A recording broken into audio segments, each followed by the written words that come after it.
again to the Movies and Stuff Show. My name's Dan, and joining me this week, Marty.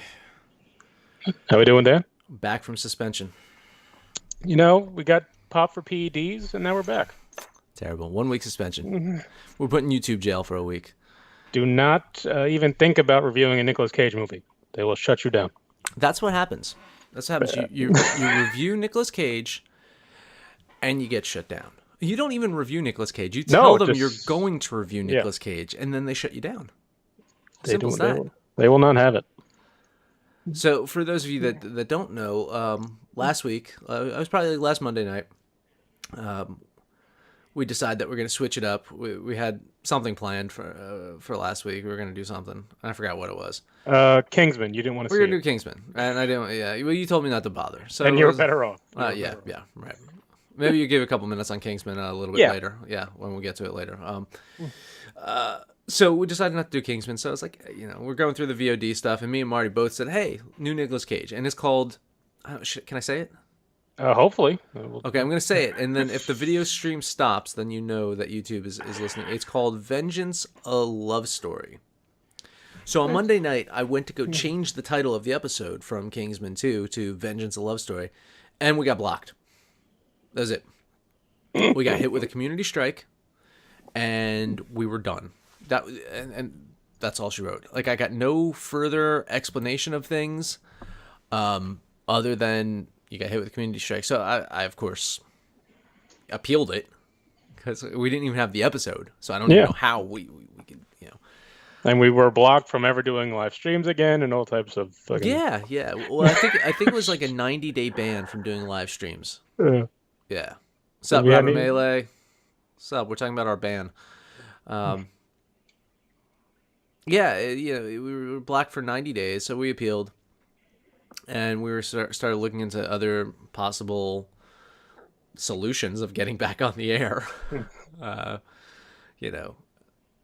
it made me realize that the fragility of YouTube nowadays and the type of content that they're really going for. And I always felt that we were in line with the content that YouTube was okaying. Yeah, we don't do anything. No. My old podcast, forget about it. Everything would have been community-stricken, blocked. I like doing the live version. Worst comes to worst, we could have done a pre-recorded, but with the live, we have the live chat. But it's not like there's no other things that have the word vengeance in it. I can't imagine we're the only people that tried to review that movie. Well, we might be the only people that tried to review that movie. Yeah, I guess. But I mean, there's other, movies with vengeance in the title or something violent. So yeah, that was a weird little. That's crazy. It's crazy. But we're back. We're back. So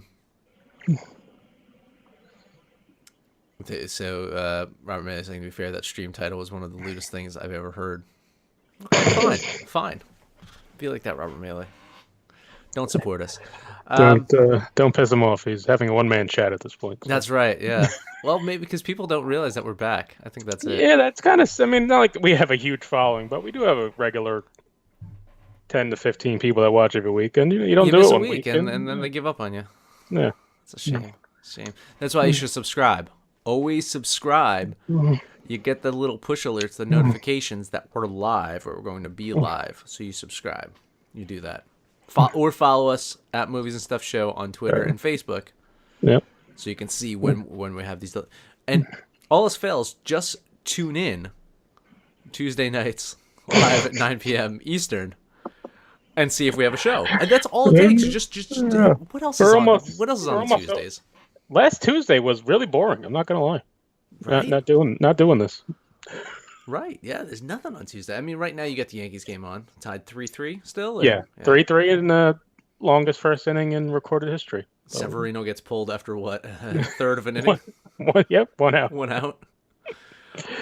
The fun of one game and one game playoffs. It's funny too. I was listening to Sports Talk Radio this morning, and Michael Kay was a guest on Mike and Mike, and they asked him like, what's kind of the What's the hook? That's gotta be a hard getting the guy on your show that follows you. He does that 3. I think there's a couple people in between. Yeah. There's 2 or 3 people in between the Mike and Mike show and the Michael K show. But they asked him, I was like, what's kind of the hook on Severino tonight? And he's like, oh yeah, it's early. Yeah. He's like, they'll go right to the bullpen. They'll go right to another starting pitcher. They don't care. They're gonna play like you can't. We'll worry about tomorrow. That's right. As we are worrying about the next Blade Runner. We are, yeah. Blade Runner 2049 comes out this Thursday, right? Yep, Thursday. So we'll be reviewing that next week. Maybe we'll have a guest on. I've been talking to a couple of people. Hopefully we'll have a guest on. I think it's a movie people are excited about. I think so. Yeah. I think there's some buzz around it. There's been a bit of a lull. I mean, it's been the big movie for a couple of weeks now, but right. This is the one blockbuster coming out now. Yep, you got that, and My Little Pony, the movie, which I think is going to make serious coin. There's a lot of bronies out there. I mean, that's a creepy thing to do. They should check people. If you don't have a kid, you shouldn't be allowed in that movie. Yeah, I have a kid. I will be at that movie. There you go. So you'll get that next week and the Blade Runner. Probably, yeah. So speaking of Blade Runner, this week we figured it would be apropos to talk about the original Blade Runner. Or one of them. Well, yes. Or multiple originals. We will get into that because that's an actually interesting concept. And see, Gorgar's joining us. See, Gorgar. There we go. Thank you for realizing that we didn't get completely kicked off the air, that we were back. He's got a very festive pumpkin as his he always does headshot there. I've known Gorgar for ages, and he's had that pumpkin. Oh, he just likes pumpkins. Okay, that's fine. Maybe. See, and he stopped Son of Dracula for this. I'm honored. That's an honor. It really is. When people stop stuff to come watch us, I mean, especially with we're not going anywhere. You can watch us in an hour. Don't tell them that, Marty. Well, Son of Dracula's not going anywhere. You got good DVR. Right. Blade Runner, based on the Philip K. Dick novel "Do Androids Dream of Electric Sheep?" Not a catchy title, but it is. I dig it. No, think about it. Break it down a little bit. Do Androids Dream of Electric Sheep? It's really great. Yeah. Blade Runner probably a little bit more fitting for yes, the theater. The theater that's crowd. Better on the billboard. Yes, and the poster. Looks better. I can walk over to my bookshelf over there and probably grab Do Androids Dream of Electric Sheep. I have a huge Philip K. Dick collection. I've read a lot of his books. I'm a huge fan. And we can talk about maybe some of his best adaptations or best movies that have been adapted from his books. Blade Runner is one of them. It's I guess you consider it like a neo-noir, a noir type sci-fi film. It's got this, it's a mystery. It's actiony. It's slow at times. It's brooding. It's dark. It's directed by Ridley Scott. I think Ridley Scott had done Alien a couple years prior. I think Alien. What a run! I think it does Alien. That's Blade Runner. Well, this wasn't. This got fame later. It got fame later, but it was huge overseas, though. It actually it was more loved internationally than it was here in the States, but it still made some money. I think like 6 million. 6 million, yeah. Right. So for 82, that's not terrible. And I don't, the budget probably wasn't too crazy on this. But it wasn't as well received right off the bat. No. It was released in 82, as I mentioned. Stars Harrison Ford. Fresh off of Star Wars and Indiana. Lots of stuff. Rutger Hauer. Love Rutger Hauer. Really good. I want to talk about this later at some point. Just the amount of people in this movie and who thought they were going to be bigger. Right. I mean, because even Sean Young and Edward James Olmos. I mean, Edward James Olmos had a nice career, but him in this, it's just like yeah. And then Daryl Hannah was big in the 80s. That's right. Yeah. I think one of the things that it's best known for is its amazing visual effects done by Douglas Trumbull, which I guess I can throw up a hashtag synergy because I actually interviewed Douglas Trumbull. And we talked a little bit about Blade Runner. We mostly talked about 2001: A Space Odyssey, but we did talk about Blade Runner. Yeah, he's resume. He's done some Close Encounters of the Third Kind. He's done some pretty good movies. You can retire off those. Yeah. Blade Runner also, I love the soundtrack by Vangelis. It's a really Did you? good score. I I thought it did. was. I found it odd at times, like the Really? music, like the. It's just very. I mean, I guess it's just very '80s to me, so it's Yeah. hard to know. Yeah. So it probably worked for time, but when you listen to it now, it's like, oh, that's an '80s little. It is, Because but there's no music; it's all just kind of sound effecty, kind of. I know. I think it works. I think it works for this. Um, you know, it's this Blade Runner is regularly heralded as one of the best sci-fi films of all time. And I was telling you before the show, and I've said this on the air, and I've said this to Abe when when we talked about Blade Runner. I was always just on Blade Runner. I thought it was good. I thought it was a good movie. I didn't think it was one of the. I always thought Alien was better. I always thought Star Wars was better. I always thought there's so much more sci-fi wise that I put above Blade Runner. And watching it this time, though, I gotta admit that I got into it a lot more. I really enjoyed it. And we'll get into the different versions. I watched the original U.S. theatrical release, and Now, you watched. Yeah, I watched the final cut, Right. which came out in 2007. 2007, yeah, which was a Mainly revision because- of what he yeah. did in '92. Because Mainly because that's what's available on demand right now. oh, really? Yeah. Yeah. Yeah. Where do you own the original or? No. I got it on iTunes. I just Did you? Okay. rented it on iTunes. I didn't know that the other one was on demand. I didn't realize that. It was on Verizon. This was Google Play. Oh, okay, gotcha. It was it was Ultra HD. So I wanted to watch it. I didn't even know about this many releases. I knew there was a new one, but Right. I wanted to watch it somewhat updated just so I didn't have to constantly look at like the effects, thinking that that's outdated. But so I thought I'd watch a newer version and try and focus more on the story, Right. which worked for this one. But I guess just reading up on the different versions, it's almost different movies. I mean, Yeah. Really, it really is. Now, had you seen Blade Runner before this? I must have, but not not. I'm never a huge fan of it, so I didn't study it or anything like that. So I'm sure I saw it in passing, 10, 15, 20 years, whenever it was. Of course, it never, it came out in '82, so I was just born. You were what, 2? I mean, so Not even. Yeah, I was like 1. Yeah. When So, this yeah, came we- out. Yeah. probably didn't see it till sometime in the '90s or 2000s. Yeah. I probably saw. Yeah, I probably saw it in my, early teens, and then watched it again. Maybe around college time, like freshman year of college, and I haven't seen it since. Because again, Yeah. like I watched it when I was like probably like a freshman in college, and I was like, okay, yeah, this is okay. And it's oddly not something that's on TV a lot. No. Well, it's you never really catch it on HBO or any of those, or it's on now. I mean, if you guys want to catch it before Yeah, this weekend, I think it's on. I saw it a lot on Sci-Fi next couple of days.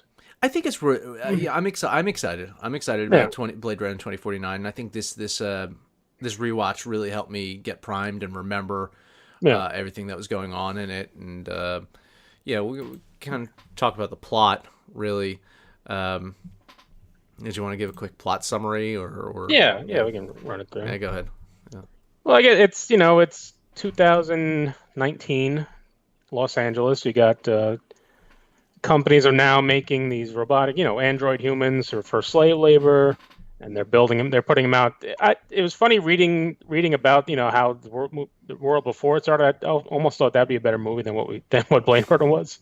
It's like, I would have watched if they did a Blade Runner prequel. I think I would have enjoyed that. And it's funny how much George Lucas catches shit for all the things he's done to Star Wars, but somehow Ridley Scott is still can go and change his movie 4 different times, but he's still considered a genius. He's okay. Yeah, he's okay for it. Yeah. God forbid George Lucas goes back and adds a different kind of fucking Jabba the Hutt, and he's cast out. Well, maybe Lucas should have added a unicorn. Yeah, maybe he should just change the whole ending of Return of the Jedi, and people would have loved him more. But yeah, so we got, of course, Harrison Ford is the great Rick Deckard, who is the Blade Runner, is these guys who are former cop detective who's now able to go out and hunt these androids, and so because 4 of them came back to Earth, and once they come back to Earth, you're allowed to kill them or retire them, as it were, and it just goes from, and that's where it starts basically in the beginning of the movie. Edward James Olmos plays Gaff, the kind of odd detective, Kind of like his replacement, like Yeah, the guy that's replacement. trying to like get himself up and But coming, and he also seems like just a driver at some times. For the I guess the captain Emmett Walsh is like another character actor from the 80s and yeah. 90s. It was great. So yeah, it just takes this trip. He's hunting down these 4 androids, and he falls in love with one of them, Sean Young. And Daryl Hannah, of course, plays another android, and we talk about Rutger Hauer as the main one. If you want to, like I said, I don't know where the differences start kicking in as far as the version I watched and the version you watched. Yeah, it's funny too. One of my biggest pet peeves about Blade Runner is the narration and the voiceover. I don't like the style in which they did it. I don't think as charismatic as Harrison Ford is as an actor. When he was doing like the voiceover narration, it just didn't work. And I get it because it's trying to invoke that noir, that detective story, that hard-boiled detective story style, and it didn't need it. I think it impacted it, and it's one of the things that it almost made it a little too cliche of a detective. If you're making a spoof of a detective movie, on SNL, you would start it with that kind of voiceover. Right. That's what it felt like, and you didn't have that. That was out of the director's the final cut. Right. And just so people know, there's 8 different cuts of this movie. And that's just silly. And I guess because they did one for preview audiences, it didn't go well. Then they added in the ending that you got is different from the ending I got. The ending that I have is a happy ending, so they added that in. Then they did a couple more releases. Then in '92, Ridley Scott worked on the director's cut, but he ran out of time because he had to go work on Thelma and Louise. And the main changes he made, and Gorgar, mentions this in the chat. The question is, was Deckard a replicant, which we'll get into. The main changes he made were focused a lot on Deckard and whether he was a replicant or not, right? So we already mentioned that they got rid of the voiceovers, which I think is a huge plus. They added a dream sequence about this unicorn. Yeah. And that wasn't in the original, and it just seems silly. This dream sequence, I don't think they should have added that in. So yeah, there's the whole thing with the replicants, and they, as a detective, he's able to. There's this test you can give them where you ask them a whole bunch of random questions. Right. Yeah. And there's a thing with the eyes. It's like the Voight comp test. Yeah. And the movie starts with one of the replicants that came back was getting the test, and he just kind of snapped as he was getting. Yeah. And he just shoots the guy. Doing that's how we know they're back. But yeah, so there's some few things where it's Deckard's given a test to Sean Young's replicant one, and she's such an advanced version that she doesn't know she's a replicant. So that's where the theory is that Harrison Ford character can also be one. Yeah, and she even asks him along the lines of, have you ever given yourself the test?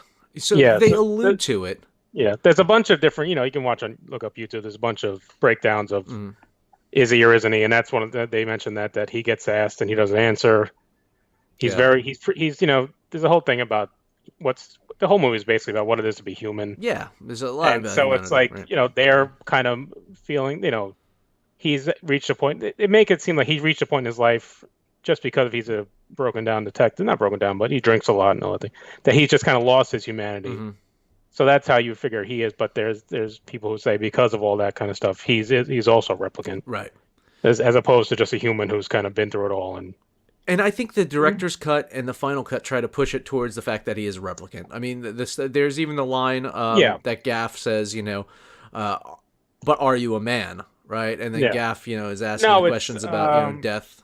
The big line at the end was, "You've done a man's job." After he got there, you've done a man's dies, job. And then yeah. So the idea is that, but that's also can be said about anything. Right. It's not so we're being asked in the chat of which one to watch. I gotta say I think the theatrical cut is the superior one. That said, I really hate the voiceover, and the ending is way too Disney. It's such a Disney ending. Do you know about the original ending where they're driving off? They're on the train going up. It's actually I've read also that the ending used shots, unused shots from The Shining. Yeah, yeah. Gorgar just mentioned that in the. Yeah, and it's so they're it looks like they're taking this train off into the sunlight because the whole movie is completely raining Dark and and bleak, and it's dark. kind of like Noah's. It's almost like the flood from Noah's Ark or whatever. It's like this You whole, know, you know what it also reminded me of a lot, which we also reviewed earlier this year, so we can do a synergy, I suppose. The Ghost in the Shell, Ghost in the Shell. complete Synergy. futuristic. Yeah, the whole. I don't know if China took over, but everything's Chinese. I don't know why. They never address it, but it's all just kind of dark. I think it's and Japanese, dreary. but yeah. Yeah, Japanese or and it's all in the future. There's always big billboards just on the side of buildings that are like commercials. I don't know why that's always a staple of these dystopian futuristic movies. Yeah. I do like the fact that like the language that they speak is just this mixture of like all these different languages. It's like Chinese, German, Japanese, Spanish. Edward James Olmos like speaking this like weird language. Yeah, and they said he just kind of used a lot of that on his own from his being a street guy himself growing up. So again, my vote, if you're gonna watch it, watch the theatrical cut. I mean. Yeah, I think you're right to kind of scratch your head over what Ridley Scott did and not get crap for it, but he does get crap for it. There's people that love Blade Runner that hate. Well, he's come cuts. Flat out and said it. This is the fun thing about it. I guess we can talk about that the replicant thing has been discussed, and I guess it's who you believe because he's come out and said that yes, he was a replicant. Right. The writer of the book said no, he wasn't. Right. Harrison Ford said he didn't play it as one. Right. And him and Ridley went back and forth on it during making the movie. Yeah. So that probably speaks to why he made so many different versions, so you can make it easier to see when he had more control. Yeah. And the producer movie also said he wasn't a replicant. So I'm sure it would seem as though in the beginning when he made it, he wasn't Ridley Scott yet. He was successful, but didn't have the clout to do what he wanted. And so as he gained more and more power, he went back and tinkered with it and made the original movie that he wanted to, which is his right. I mean, sure. I don't fault George Lucas either for what he did with Star Wars. I mean, it's his right, it's his movie. If he wanted to fix it, if there was a vision in his head that he couldn't do at the time because of technology or whatnot, and he can do it later, that's fine. And if Ridley Scott didn't have the power to make the movie he wanted at the beginning and thought he could do it later, which I mean, he didn't reshoot anything. It's just stuff that they had, and he just reworked it, I suppose, but. Like I said, it makes it weird now when you're making a new one. Yeah. I mean, and I know Scott's producing 2049, and it's Dennis Villeneuve is directing it. And I think one of the issues is what movie are we getting a sequel to? Which one of these 8 are we getting a sequel to? If Ridley's involved, it's got to be the Replicant. Last one, yeah. And but that's also, I mean, that's the heart of the movie is replicants. At this point, the Rutger Hauer character is coming back because he's discovered that he's a replicant, but he wants more because replicants only live 4 years. 4 years, right? And he's got a great line in it too. I want more life, fucker. Yeah, he was great. So good. But then, so Harrison Ford, if he's a replicant, how is he still alive? 20 years later. Well, see, 30 years. I'm sorry. And that's why you missed it in the theatrical cut. Yeah. In the theatrical cut, they explain that Rachel, the other replicant, is different from the other Class 6 replicants because she's Class 7, I guess. She doesn't have the 4-year expiration period. She doesn't have an expiration period. Oh, okay. They explain that in the theatrical. See, and that's a problem. Like, I mean, that seems like a huge thing that they added in the theatrical that he removes from the final cut. Yeah, because in the final cut that I watched again, Edward James almost ends it as saying to Rekar, "It's a shame she's gonna die. She won't live." Yeah, right. Yeah, but then he says, "So we all are." So that's again, it's again the idea of humanity is that we're all gonna die. Yeah, right. So it doesn't matter if you're a replicant or not. Yeah. Yeah, but I mean, we all think we have more than a 4-year shelf life, but these days, Right. Yeah. Who knows that nowadays? Yeah. So yeah, but if it's Ridley Scott still at the helm of this thing, it's got to have to be. Yeah, I guess so. They're gonna have to follow that up. We'll see. I guess we'll see in a couple of days. Yeah, I mean they've shown a lot of trailers and they haven't really alluded to that. One way or the other, they've kind of kept that a secret. It could go either way, right? I mean, Yeah, you figure replicants can age, right? I mean, But then again, if Harrison Ford was not then said he wasn't a replicant to get him back on board, yeah, right. other than just a Give him check. money. Well, I saw an interview recently with Harrison Ford. It was a very silly interview, and He's having fun with his he old age. is, and they're basically asking him is like, how does it make you feel to like reboot all these characters that you've done? And he's like, awesome. he's, he's like, it's great. He's like, the fact that I've played so many of these different characters that people want to keep seeing is like that's great. I mean, we know Indiana Jones is coming eventually, but then what else do we need from him? Do we have a what else can we kill him off? I mean, Air Force 2? Air Force 2. Can we do another one of those? Yeah, ex-presidents, right? Ex-president. Yeah. Regarding Henry again, can he get shot in the head again? Ex-presidents. How about him and Kevin Kline from Dave? Right? Dave, get them and then together. You can throw in Morgan Freeman's been president like 3 or 4 times. Right. Just have him something. Yeah, ex-presidents. There you go. That's it. We're gonna do it. I mean, but we have to assume he dies in this. Yeah. Right. So dies. Whatever. Or whatever. Shuts down. Retired. Yeah. Yeah. He's not gonna make it out of this one. Spoiler to those who haven't seen the last Force Awakens. You should probably know that one by now. That was in the news. Thinking of Harrison Ford too is like if they do another Indiana Jones, they should really bring Sean Connery out of retirement. Yeah, I mean, he'd be 100 in his movies. Oh, I mean, they'll do a flashback. Come on. I don't know. I can't remember. Crystal Skull. Did they kill the father off? Did they make mention of that in Crystal Skull? I can't remember. I think a lot of us have tried to shut that one out, so it's hard to.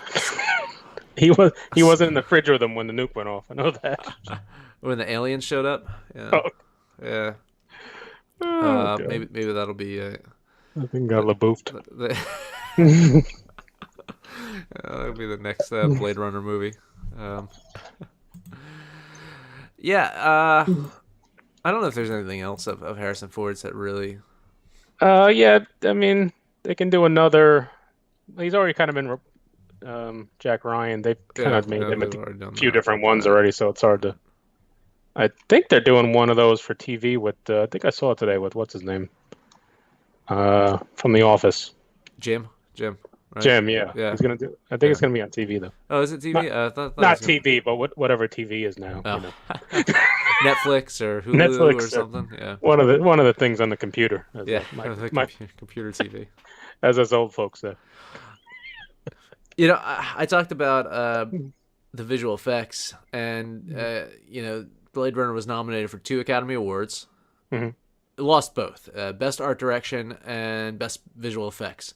Can you imagine this movie losing the Best Visual Effects? Let me look it up. No, don't. You got to guess. You got 1982. Don't look it up. 1982 visual effects. What is it? Was it a Star Trek? No. Just say Spielberg. 82. 82 Spielberg. E.T.? E.T. E.T. beat Blade Runner for special effects. I mean, E.T. probably just won everything at that year. Probably, yeah. And it's ironic, too, because Douglas Trumbull, who did the visual effects, worked on Close Encounters with Spielberg. Also did Star Trek, the motion picture, did, as I mentioned, 2001: Space Odyssey.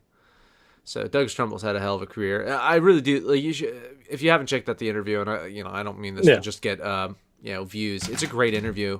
The guy opens up about his whole career, and he's got a hell of a career. And if you're not aware of the work that he's done, it's amazing. And some of the stuff he's been doing recently, on the level of Chris Nolan type stuff, like really advanced filmmaking and visual effects, is pretty amazing. And that's how he got to start. Was more camera stuff. Like he was just cinematography and camera. Really cool.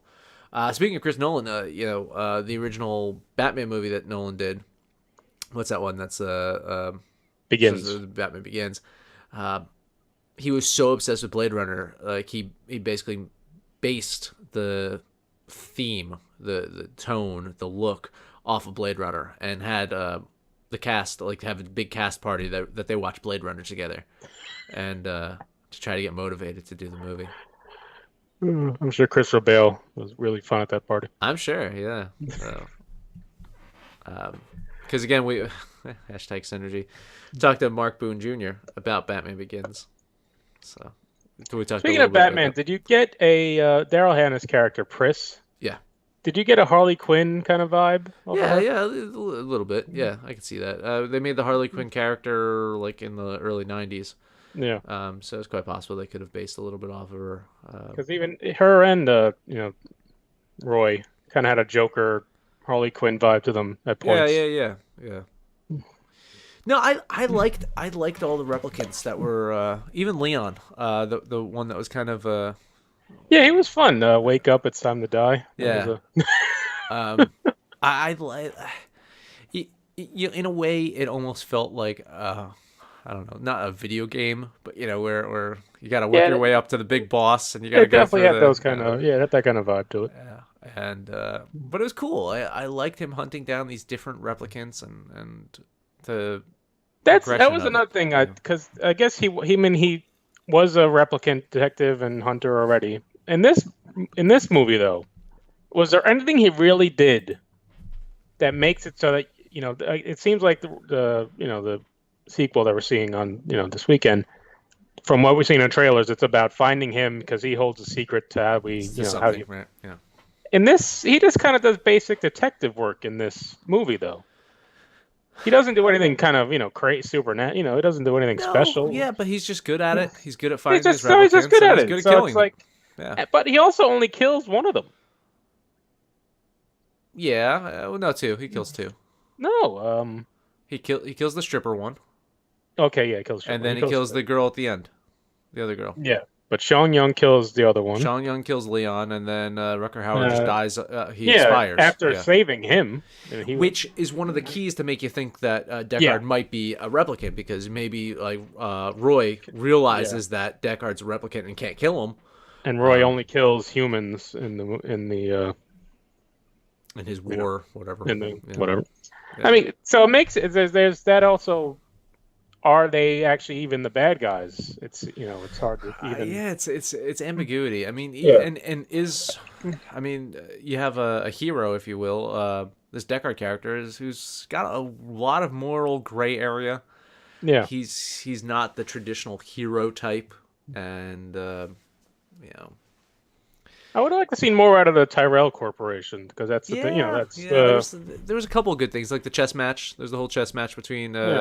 But we don't get a lot of backstory on them as to why they're creating these things, or if they have evil intent, or because there's the one scene where Deckard's interrogating Sean Young's Rachel, yeah, and Tyrell is there, kind of trying to test the system almost, and then we just have his death scene. So it's not really a whole lot of depth to the whole Tyrell organization or him, his character at all. Yeah.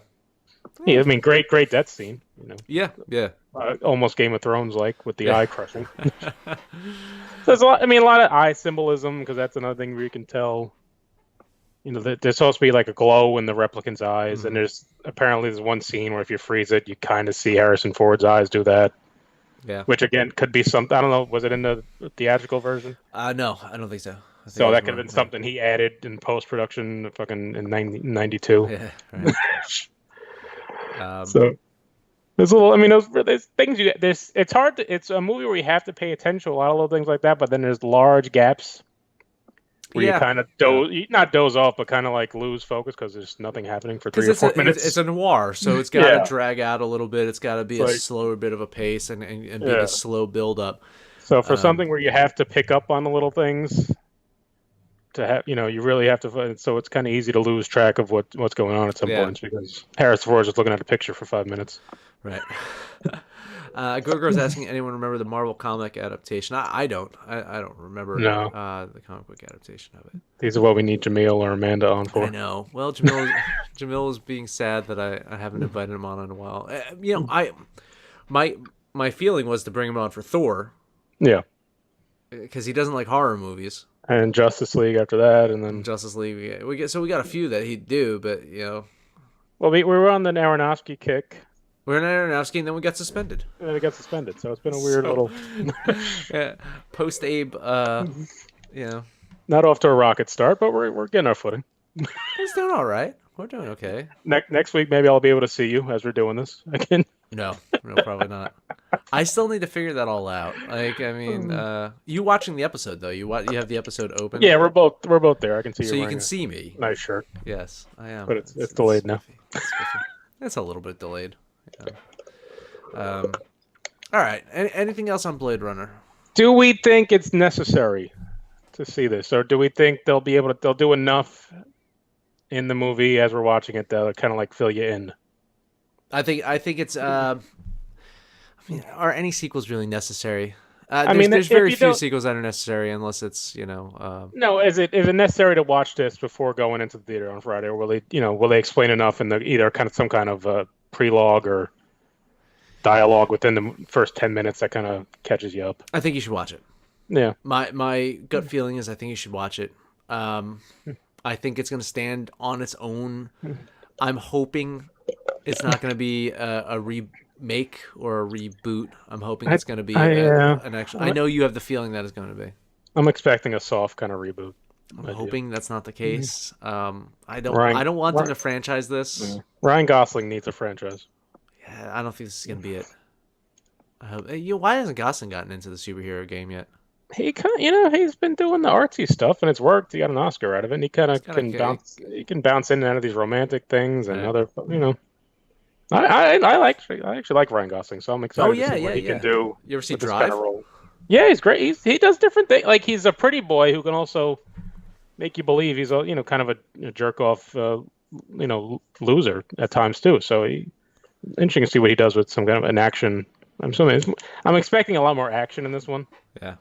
There's not a lot of action in the original. Right. No, just from the trailer alone, it looks a little bit more action-packed. A lot more gunfights, and as I said, we didn't get a lot of backstory with the Tyrells organization. This one, I think we'll get a lot more with Jared Leto as the doctor or, architect of whatever role he's playing, godlike character. Yeah.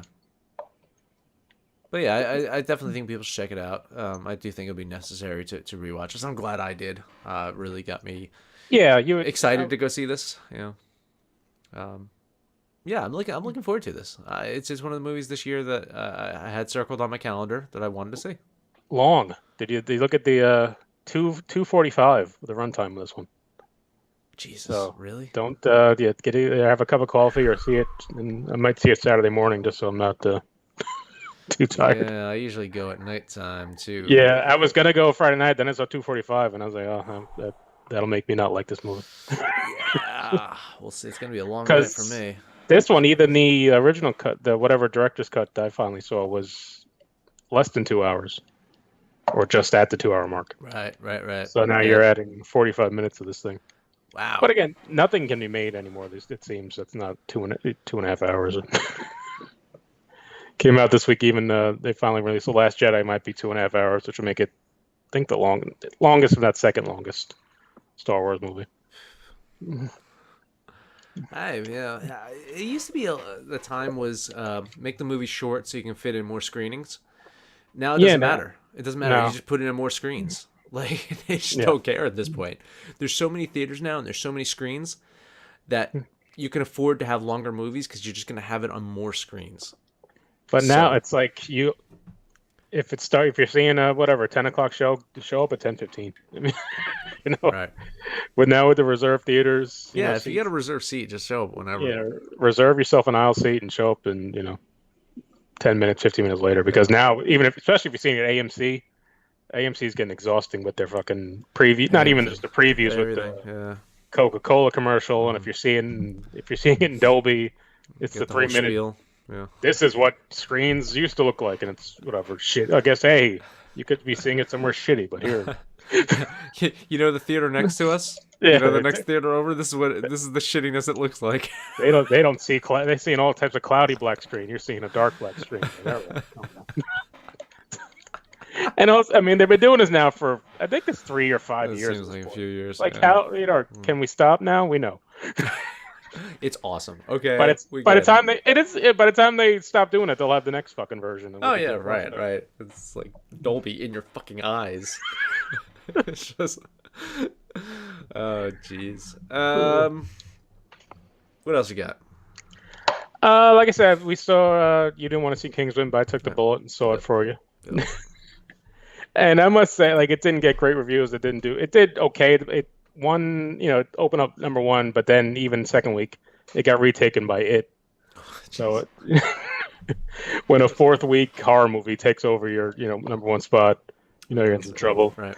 It's it's the classic tale of the movie that came out that no one expected to be good, and everyone loved it, and then it made money. People loved it. Capitalize on a sequel. Yeah, let's get the sequel out there, and it's fine, but it's just this kind of the same tired kind of story.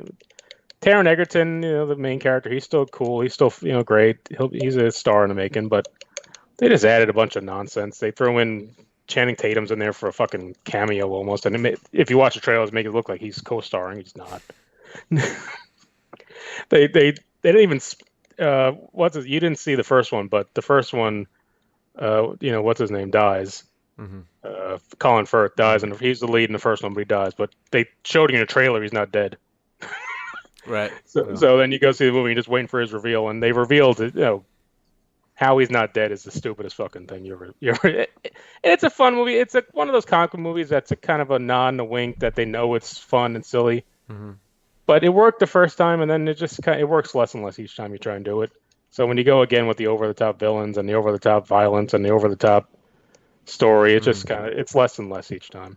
And maybe if they didn't rush it out in 2 years, and they must have known it was going to be bad because there's supposed to be a summer release, and then they pushed it to September. And that just made it worse. I guess so. I mean, at this point, though, you can put a movie out whenever, right? You can, but when you're putting movies out, the second week of a male-driven kind of a shoot-'em-up comic book movie, and you're putting it out in the second week of college football season and NFL season, and you're expecting people to go out and watch it. Yeah. Like I said, I don't think they're going to shut it down. It's still made. You think they'll make another one? Yeah. I mean, it's as always, everything's set up to make another one. I mean, I'll give you a loose plot. Kingsmen are these, of course, the British, spies and everything, and they all die except for, like, I'm not spoiling anything. It's happened in the first minute of the movie.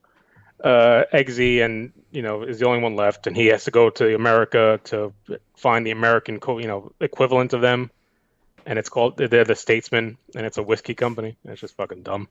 So that's where you meet what's his name? I just mentioned his name. Colin Firth. No, Channing Tatum. Channing Tatum, and they have Colin Firth actually because they've discovered this new fancy way to cure you from getting shot in the head. The original movie, Colin Firth gets shot in the fucking head in the first movie. So then they have this way that they can come in. They show you what happens in the original, how they saved him. After he gets shot in the head, they come out of the sky in a fucking helicopter, and no one saw this apparently. Who the fuck, God knows. No one went to get his body, I guess. Good friends. They wrap something around your head, and it saves, restores the brain. But of course, in any kind of, he has amnesia because that's what everything fucking always happens. So half the movie is just him trying to come back to who he was. And it was fun to seeing him in the first time. Colin Firth, this Oscar British actor, seeing him do action shit and shooting up and stuff. In the first one, that was really fun. And the second one, he just seems like he's mailing it in this time. And it's Julianne Moore plays the villain, and she's this massive drug dealer. One drug dealer can somehow control the whole world's supply of drugs in this movie, which is fun. Why not? And she's so pissed off that drugs are legal, and she has to live in this secluded. Again, I'm not spoiling anything. They gave this shit in the trailers. She has to live in this secluded little jungle area, and she made it a 1950s America almost area. So there's a diner and a sock hop fucking thing, and the only thing is that she's batshit insane. So she only exists to be batshit insane. This movie's rated R because she kills people violently. That's the only reason it's rated R. I won't spoil too funny, too funny. I mean, the way she kills people, I guess, is funny. So I won't spoil those things if you still want to go see this thing. But much in the way the first one had Samuel Jackson as the villain, and he had some kind of scheme to kill off a huge part of the population. He was doing it for, climate change reasons. Right. Yeah. She's doing it for drug legalization reasons. So what her plan is, and she has all her drugs, and she poisons a lot of them so that you take them and then you go through these 3 stages, and at one point, eventually, you just die. And she says, "I'll give you all the antidote if you legalize all drugs and let me run it, whatever." And of course, the evil politicians in the movie say, "Fuck it, we're just going to use this as a way to get rid of drug takers." It's just dumb. so, so they have to go find her and kill her. Blah blah blah blah. So it's just, like I said, it's not even it's fun, but it's not something worth seeing. Like if you watch on HBO one night, you'll have a good time with it, maybe. But I wouldn't. It's not something you need to go rush out and see. And like I said, no one else really did, and it didn't get good reviews. But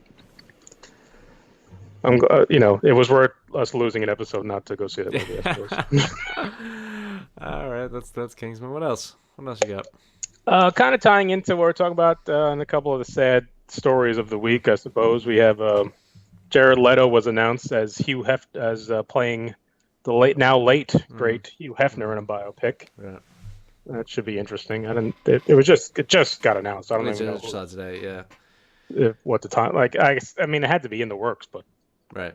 I can only imagine. I guess he works. I mean, he's pretty good at being able to kind of chameleon-like ability to play whoever he wants. Yeah, at least it's not Jake Gyllenhaal. Yeah, he only plays sad kind of right. boxers who are fighting to the death, or bomb victims. Yeah, right. Now you have probably have Jared Leto then playing Tom Petty now, right? That's the other sad news. Oh yeah, that kid. I mean, Tom Petty, poor bastard, had died like the day of a major terrorist attack, so he gets no kind of. I mean, I was never a big Tom Petty guy. You might. I was listening to Kelly was saying it's a big thing. Either you were a Tom Petty or a Bruce guy. I don't think that no, it's not. I don't think that's that. Because that was the first time I heard that today, but apparently it was a thing. Yeah, I don't know, because I mean, I always heard like Bruce or Bon Jovi, or maybe Bruce or Billy Joel or something like that. Like I think that's more of a Northeast thing. Maybe. I like Tom Petty. Growing up in the 80s, one of the first cassette tapes I ever bought was Tom Petty and the Heartbreakers. Some great songs, Into the Great Wide Open, Last Dance with Mary Jane, Free Fallin'. Those are some of like the ones most popular ones from the 80s. But American, it's like She Was an American Girl. That's like that's one of his. Yeah, he's one of those guys where it's like you don't even know a song. Like you'll just know a song and you forget that he's the one who wrote it or sung it. It's like, oh shit, yeah, that was Tom Petty. Yeah. So and from what I understand, his last album was pretty good too. Like they just finished a tour, I think, last week, and they said that's the last one, but who the fuck knows if that was true. But, well, he predicted it then. He did predict it. He's right. Other things, we got New York Comic Con coming up this weekend. Oh, really? Yeah. Already, wow. Our friend Nick will be there, so hopefully we'll get some insights from him. Cool. So follow us on Twitter. We'll retweet anything he finds. That's fun. New York Comic Con never gets anything major. No, not really. I know that's just fun. Pacific Rim 2, I believe, is going to have a big panel there. So that's the only major thing we'll get. I didn't hate the first one. A lot of people hated the first one. I thought the first one was okay. I didn't hate it, but it was built as like, the second coming of Christ kind of movie. And Guillermo del Toro's newest movie looks really good, though. Which one? That's the one with the creature in the water thing. And yeah. I've seen a preview for that like 1,000 times. Yeah. What's it called? Oh, yeah. That looks odd. That looks good. But it's back to like what I like about Guillermo del Toro. Yeah. I mean, I'm a Hellboy fan. I like the two Hellboy movies. I actually like what the new image of Hellboy looks like. I hope they nail it. I like the comic books. I like Mike Mignola's comic. So there's a lot of potential in there. So, but with Pacific Rim, it was when you give people too much money, when Guillermo del Toro gets too much money, or when Peter Jackson gets too much money, they just get lazy. Yeah. They just lose some originality, and that's what kind of irks me is when you get money and you're just like, we can skimp on plot because we can put in a big fight. That's what Pacific Rim was. It's like, who needs character development when we can gloss over it quickly with this flashback that cost us like $80 million to shoot. And it doesn't even seem like they're picking up much from where. I mean, I don't think a lot of the cast is back, if any of it, because John Boyega's the new star of it. Yeah, right. And he'll be there. They said, and Mark Hamill will be there as well. So maybe they'll throw in a little Star Wars, but I doubt it. Maybe a couple months out. Right? Monday Night Football next week is supposed to be the trailer for Last Jedi. So if that happens, we'll be able to break it down on Tuesday.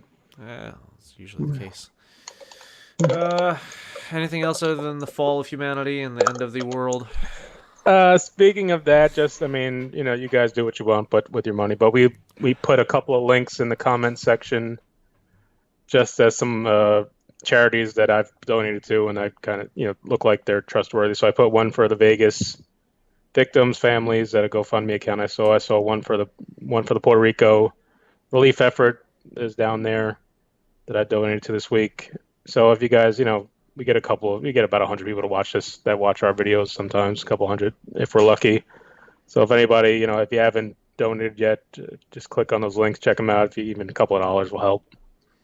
And the last one, of course, is your one. Yeah, a shameless plug for my charity that I do every year for It's been hard this year to ask for donations for the Alzheimer's Walk because of so much other crap that's going on. But if still, you guys can, worthwhile. Of course, worthwhile cause. Yeah. So, Amanda donated last week. I wanted to thank her.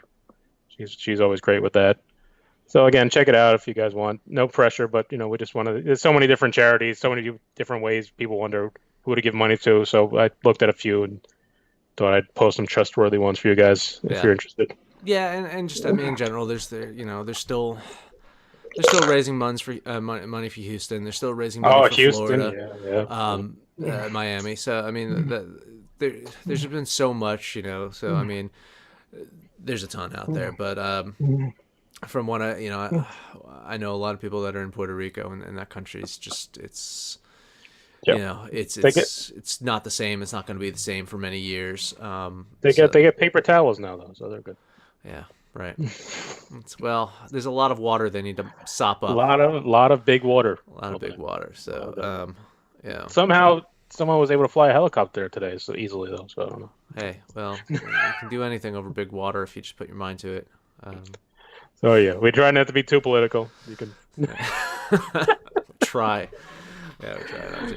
But it'd be great if anyone gives a couple bucks to any of these charities or anything else really that is worthwhile nowadays. There's just so much going on in the world. Without getting too political, just pay attention to the news. The stuff that's going on in Spain and Catalonia right now is just mind-boggling. It's hard to it's hard to wake up every day and not be depressed about things. So like a show like ours, honestly, a show like ours is what we try to do. We try to break away from that as much as we can. We try to talk about movies. We try to talk about TV and entertainment, things that we love, things that I love. We just finished up season 3 of Rick and Morty. The season finale was on Sunday night. Absolutely great show. It gets a lot of laughs. John Oliver's always great to watch. Again, it's political, but it's still funny to watch. And I've gotten back into Gotham this season. Yeah. And it's just bad shit. It really is. They've just thrown every fucking Batman villain in all at once. It's probably the last hurrah for that show. So they're probably. It's been one of the. It's an odd show. It doesn't get ratings or much. I guess they must have some weird niche that keeps it going because it's been. I saw a little blurb this week too that not the Avengers, but the what's the ABC show, The Shield. Agents of Shield. Yeah, ABC wanted to get rid of it because it gets bad rating, but I guess Marvel still needs it for certain things. Right. So they can't. Yeah. So they told them to keep it on for another year because I guess I still don't. Yeah, I don't think you'll ever need to watch it to know what's going on in the movies, but I guess they still need it for some plot device. But I'll let them. This whole fucking season, it's like 6 or fucking different comic book movies. TV shows now. It's just insane. It's too many. It's too many. There's like 3 different X-Men ones. I don't watch any of them. It's too much. Yeah, It's- I'm looking forward to Punisher on Netflix because that looked crazy on the trailer. But I can't. The mutants and the Inhumans and the whatever the fucks. I have no idea. You watch Curb Your Enthusiasm?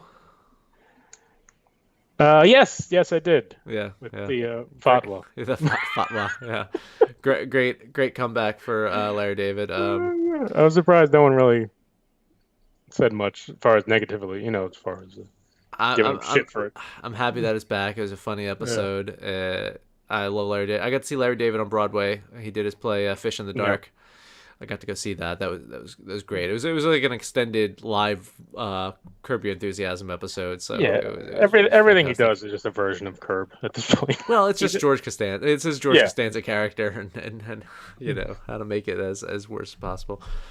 So there's the new TV season started. There's a lot going on. There's so much TV I need to catch up on still from this last couple of days. So again, with all the stuff that's going on, do what you can. If you can help out with some charities, just do it. Try to stick with it. Try to have fun if you can. And we'll be here every Tuesday night, 9 p.m. to help you get through your week, help you get through these days of sadness. We'll brighten your days. So with that, we'll close out another episode of the Movies and Stuff show. Next week is Blade Runner 2049. We'll have at least one guest, maybe a couple guests. I'll reach out to some people and we'll do a nice little round table, square table, some kind of table on Blade Runner 2049. So that'd be cool. Make sure to like this video. We're 2 downvotes right off the bat. But we haven't got any downvotes while watching. Okay, so 2 downvotes. I'm going to say that's just because people didn't like Blade Runner or the year 1982. That's fair. Subscribe to us. You get the little notifications. We're closing in on 300 subscribers, so that's kind of cool. Yeah, we're getting there. Yeah, we're kind of slowly but surely we get there. Marty will put some other videos up around here, there, everywhere.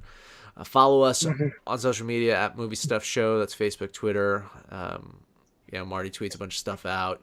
We do some exclusive stuff on Facebook. I was thinking, with what happened last week, with us getting suspended on YouTube, we might look into streaming on different. We would have definitely done it if we had a subject that we had, were dedicated to. Yeah.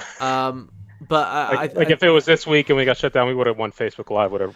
Right. So there's Twitch, there's Facebook Live. I think we might look into doing some cross streams where it's available on multiple platforms. So if one goes down, you can go to the other. But YouTube's going to be our primary home until they suspend us or kick us off again.